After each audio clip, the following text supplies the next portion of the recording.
नमस्कार। एक ऐसी छिपी हुई ताकत है जो हर पल बिल्कुल चुपचाप हमारी मेहनत की कमाई को धीरे धीरे खा रही है। ये कोई किताबी इकोनॉमिक थ्योरी नहीं है, नहीं, ये हमारी आपकी जेब से जुड़ा एक कड़वा सच है। तो चलिए आज इस साइलेंट किलर को करीब से जानते हैं। कभी ऐसा महसूस हुआ है कि हर गुजरते साल के साथ बचत करना और मुश्किल होता जा रहा है? ऐसा लगता है मानो पैसे की अपनी ताकत ही कम होती जा रही है। इस पूरी पहेली के पीछे असल में एक ही नाम छिपा है। जी हाँ, हम बात कर रहे हैं मुद्रास्फीति की, या जिसे हम इन्फ्लेशन कहते हैं। ये एक ऐसा दुश्मन है जो सामने से कभी वार नहीं करता, बल्कि धीरे धीरे हमारी आर्थिक नींव को अंदर से खोखला कर देता है। तो आखिर ये साइलेंट किलर है क्या चीज़, और ये काम कैसे करता है? चलिए इसे बिल्कुल आसान, एकदम सरल भाषा में समझते हैं। बस ये एक लाइन समझिए सब कुछ बता देती हैं। समय के साथ चीजें महंगी होती जाती हैं और उतने ही पैसे से हम पहले के मुकाबले कम सामान खरीद पाते हैं। यही है इन्फ्लेशन का पूरा खेल। इसे ऐसे सोचिए जैसे एक तराजू हो जो कभी बैलेंस में आता ही नहीं। एक तरफ चीजों की कीमतें लगातार ऊपर जा रहे हैं और दूसरी तरफ हमारे पैसे की खरीदने की ताकत नीचे आ रही है। ये गैप बढ़ता ही जाता है। एक और उदाहरण से समझिए, जैसे दीमक लकड़ी को अंदर ही अंदर से खोखला कर देती है, जबकि बाहर से सब ठीक ठाक लगता है। इन्फ्लेशन भी हमारे पैसे की वैल्यू के साथ ठीक यही काम करती है। जरा सोचिए, एक 100 रुपए का नोट अलमारी में सुरक्षित रखा।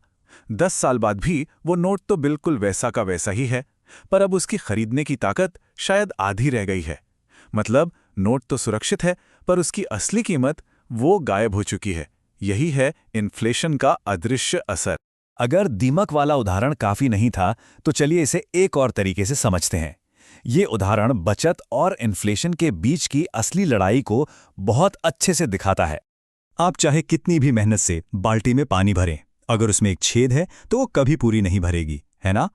हमारी बचत वो पानी है और इन्फ्लेशन वो छेद है जो लगातार हमारी दौलत को बहा रहा है। तो इससे एक बात तो साफ है, सिर्फ बचाना काफी नहीं है। ठीक है, अब हम ये तो समझ गए हैं कि इन्फ्लेशन है क्या। तो चलिए अब ये देखते हैं कि ये असल में हमारी जेब पर और हमारे भविष्य के गोल्स पर कैसे असर डालता है। देखिए, ये सिर्फ कोई थियरी नहीं है, ये हमारी रोजमर्रा की जिंदगी का हिस्सा है। मूवी टिकट से लेके घर के राशन तक, बच्चों की स्कूल फीस तक, हर जगह इसका असर साफ दिखता है। ये कोई दूर की समस्या नहीं है, ये अभी इसी वक्त हो रहा है।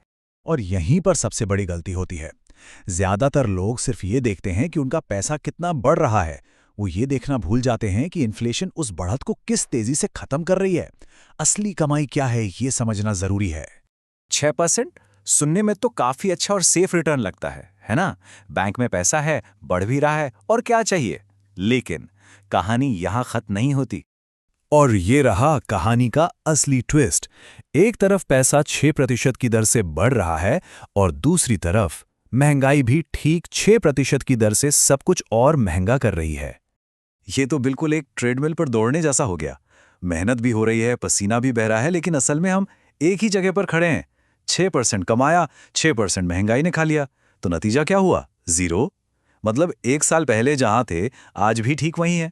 एक बात हमेशा याद रखनी होगी, पारंपरिक बचत के तरीके अक्सर सुरक्षा का एक भ्रम देते हैं, लेकिन वो हमें इन्फ्लेशन के इस साइलेंट अटैक से नहीं बचा पाते।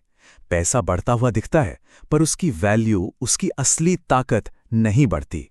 ठीक है, तो समस्या तो काफी गंभीर है, लेकिन अच्छी खबर यह है कि हम इससे लड़ सकते हैं। चलिए देखते हैं कि इससे निपटने का स्मार्ट तरीका क्या हो सकता है।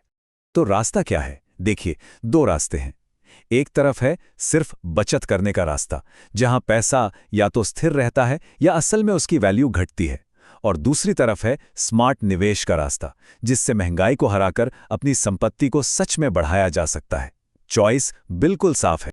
तो अभी तक हमने जो कुछ भी सीखा है, उसे एक सरल, यादगार तरीके से एक साथ लाते हैं, ताकि ये बातें हमेशा याद रहें।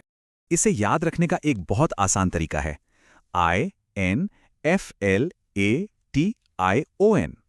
इस शब्द का हर अक्षर हमें एक जरूरी सबक याद दिलाएगा। जैसे I से इंक्रीजेस प्राइसेस, N से नोट सेम, वैल्यू लेस। इसे ध्यान में रखिए और आप हमेशा सही रास्ते पर रहेंगे। अगर इस पूरी बातचीत से सिर्फ एक चीज याद रखनी हो, तो वो ये है, इन्फ्लेशन के इस दौर में सिर्फ बचत करके आगे बढ़ना लगभग असंभव है। अपने मेहनत की कमाई को बचाने और उसे सच में बढ़ाने के लिए निवेश करना अब कोई शौक नहीं बल्कि एक जरूरत बन गया है। और इस चर्चा को इस एक शक्तिशाली विचार के साथ खत्म करते हैं। ये सोचना कि सिर्फ कड़ी मेहनत और बचत ही काफी है, आज की दुनिया में ये सबसे बड़ी फाइनेंशियल भूल हो सकती है। अपने पैसे को अपने लिए काम पर लगाना सीखना होगा ताकि वो हमारे लिए इस साइलेंट किलर के खिलाफ लड़ सके।